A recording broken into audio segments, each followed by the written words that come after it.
नमस्कार। मैं डॉक्टर कंचन सिन्हा घाटशिला कॉलेज के इतिहास विभाग में कार्यरत हूँ। आज मैं यूजी सेमेस्टर 6 के वैसे बच्चे जिन्होंने हिस्ट्री को ऑनर्स में नहीं रखा है, जिनका पेपर DSC 1B या और वैसे बच्चे भी इस टॉपिक को समझ सकते हैं जो पीजी के सेमेस्टर 3 के हैं, पीजी सेमेस्टर 3 में हैं, जिनका पेपर CC 7 है। तो आइए आज हम लोग चर्चा करते हैं गुट निरपेक्ष आंदोलन की। तो भारत जो है गुट निरपेक्ष देशों में प्रथम है और जिसने गुट निरपेक्षता को सकारात्मक रूप प्रदान किया। स्वतंत्रता के पश्चात भारत में गुट निरपेक्षता की नीति का अवलंबन किया और धीरे धीरे गुट निरपेक्षता में विश्वास रखने वाले देशों की संख्या जो है वो धीरे धीरे बढ़ती चली गई। इसका प्रत्यक्ष प्रमाण है कि गुट निरपेक्ष देशों की बेलग्रेड में होने वाली जो प्रथम सभा थी उसमें मात्र 25 देशों ने प्रतिनिधित्व किया था, और जबकि इसी आंदोलन के सदस्यों की संख्या 5वें अधिवेशन में 86 हो चुकी थी। चूँकि इस आंदोलन के प्रणेताओं में स्वर्गीय पंडित जवाहरलाल नेहरू का विशेष योगदान था, अतः गुट निरपेक्ष राष्ट्रों की संख्या में निरंतर वृद्धि के कारण भारत का महत्व भी उत्तरोत्तर बढ़ने लगा।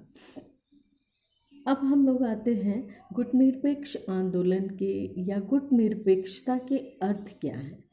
तो यद्यपि गुट निरपेक्षता की नीति जो थी वो द्वितीय विश्व युद्ध के प्रस्फुटन से पूर्व ही विद्यमान थी, और प्रथम विश्व युद्ध से पहले भी अमेरिका और स्विट्जरलैंड ने युद्ध में भाग न लेकर अपने को एकाकीपन बनाए रखा। लेकिन इस नीति को हम गुट निरपेक्षता की नीति नहीं कहेंगे, और एकाकी देशों की इस नीति का तात्पर्य केवल युद्ध में भाग नहीं लेना था। तो लेकिन इसको गुट निरपेक्ष नहीं बोल सकते। एक प्रसिद्ध विद्वान जो है वो उनका कहना था कि सत्य और असत्य को जानना और किसी का भी सहयोग न करना एकाकीपन है, परंतु गुट निरपेक्षता से तात्पर्य सत्य और असत्य के मध्य अंतर करना है और सदैव सत्य का पक्ष लेना ही गुट निरपेक्षता है। तो अलग अलग विद्वानों ने इसकी अलग अलग परिभाषा दी है अपने अपने अनुसार।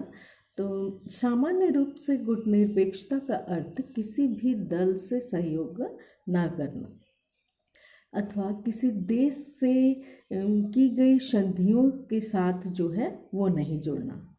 जैसा कि हम लोग जानते हैं कि अंदर ही अंदर दो गुटों में या दो गुट जो होते थे वो लोग आपस में कई देशों के साथ संधियां कर चुके होते थे, और कई बार तो ऐसा भी होता था कि दूसरे गुट को उस संधि के बारे में पता भी नहीं होता था।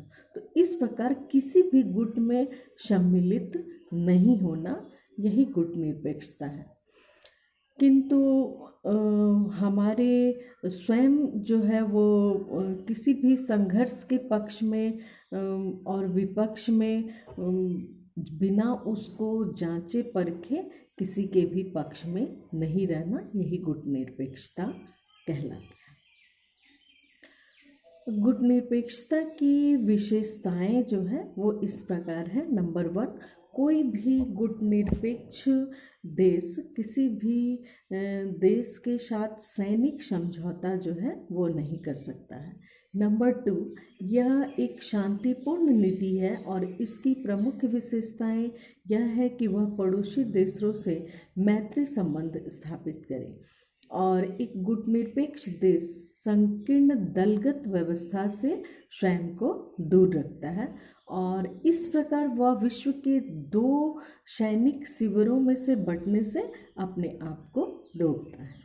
नंबर 3, यह नीति पूरी तरह एक स्वतंत्र नीति है, लेकिन इसका कदाचित तात्पर्य यह नहीं कि गुटनिरपेक्ष द्वारा शक्तिशाली राष्ट्र के हाथ का खिलौना बन जाना है। नेक्स्ट है नंबर 4, गुटनिरपेक्षता का अर्थ कदाचित निष्क्रियता अथवा तटस्थतावाद नहीं है, और भारत तथा विश्व के अनेक देशों के संसार के विभिन्न देशों से राजनीतिक संबंध हैं और वे संयुक्त राष्ट्र संघ के सक्रिय सदस्य भी थे।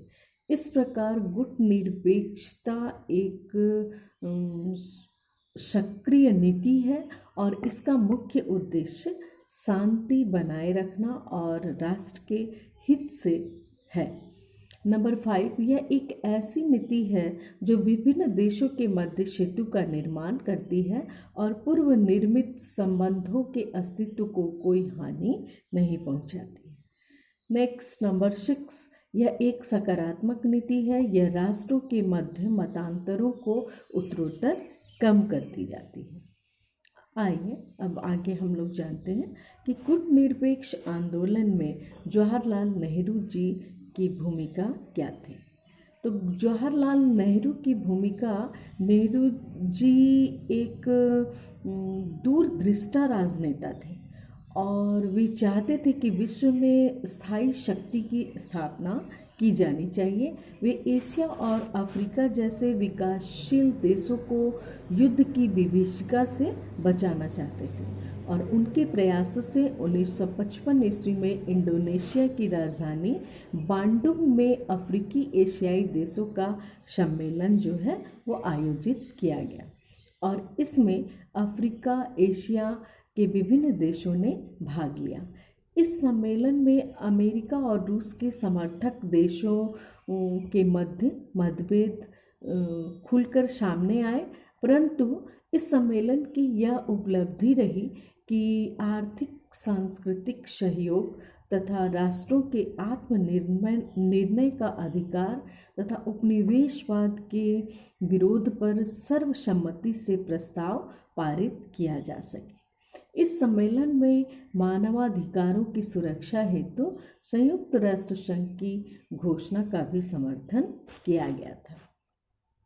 तो पंडित जवाहरलाल नेहरू ने कोरिया वाद विवाद के समय कहा था कि कुछ लोगों ने तटस्थता से अलग होने के कारण मेरी कटु आलोचना की है, लेकिन वो मैंने कभी नहीं सोचा और मैंने कभी नहीं किया। कहने का तात्पर्य है कि मैं उस नीति का अवलंबन नहीं करता हूँ।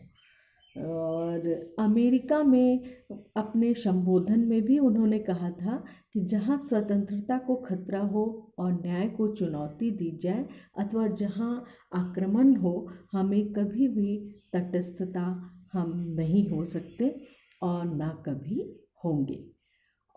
इस प्रकार अब देखते हैं हम लोग कि पंडित नेहरू जो थे वो गुटनिरपेक्षता के एक महान नेता थे और महान वो प्रचारक भी थे और उन्होंने इस संदर्भ में 5 निम्नलिखित तत्वों की ओर संकेत किया था।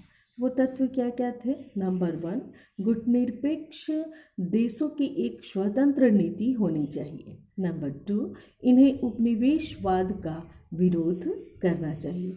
नंबर 3, उन्हें किसी भी सैनिक संगठन का सदस्य नहीं होना चाहिए। नंबर 4, उन्हें संसार के किसी भी देश अथवा शक्ति के साथ सैनिक समझौता नहीं करने चाहिए। नंबर 5, उन्हें किसी भी बड़ी शक्ति को अपने देश में सैनिक अड्डा बनाने की स्वीकृति नहीं देनी चाहिए। तो इस प्रकार इन बातों पर ध्यान देने के लिए उन्होंने कहा, किसने? पंडित जवाहरलाल नेहरू ने। तो अपने भारत में बांग्लादेश को पाकिस्तान के पंजे से मुक्त कराने में ये गुटनिरपेक्षता निरपेक्षता की नीति ने अत्यंत महत्वपूर्ण भूमिका अदा की थी और उसे स्वतंत्र सत्ता स्थापित करने में भी सहायता प्रदान किया था। यह भारत की गुटनिरपेक्षता का एक सजीव उदाहरण है। इसके माध्यम से भारत ने यह प्रमाणित कर दिया कि गुटनिरपेक्षता की नीति जो है वो अव्यावहारिक नहीं है और इस नीति का तात्पर्य विश्व की घटनाओं के प्रति निराशावादी दृष्टिकोण रखना कदाचित नहीं है और अपितु सच्चे का साथ देना और झूठे को निरुत्साहित करना इसकी नीति है या इसका उद्देश्य है। पंडित जवाहरलाल नेहरू गुटनिरपेक्षता के सिद्धांत के महान समर्थक थे और उन्होंने इसके विस्तार के विकास के लिए हर संभव प्रयास किया।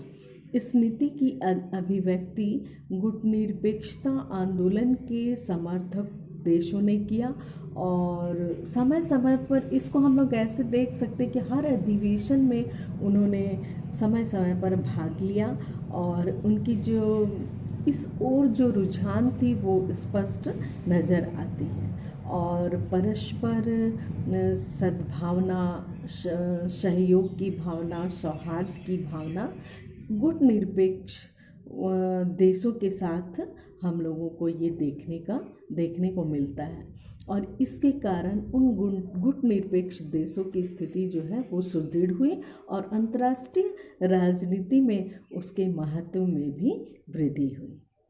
Thank you.